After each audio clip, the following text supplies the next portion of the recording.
ওই ছোট্ট ছোট্ট বেবিকর্নগুলো দাও তো, খাবো।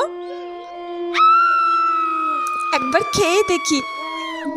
এই রেড রঙের বেবিকর্ন এই প্রথম দেখলাম। আমি তো কোনোদিনও খাইনি। খেয়ে দেখি কেমন খেতে হয়। তুমি খাবারটা ফেলে দিলে কেন? আমি ছোট্ট ছোট্ট বেবিকর্নগুলো খাচ্ছিলাম। লাল রঙের বেবিকর্ন আমি কোনোদিনও খাইনি, তুমি ফেলে দিলে। খেতে হবে না, তুই ওইসব খাবার খাস না। আমাদেরকে এখান থেকে এক্ষুনি পালাতে হবে। তোকে সব পরে বলবো, এখন চুপচাপ চল। বোন, এটা ভূতেদের বিয়ে বাড়ি। ভূতেদের বিয়ে বাড়ি?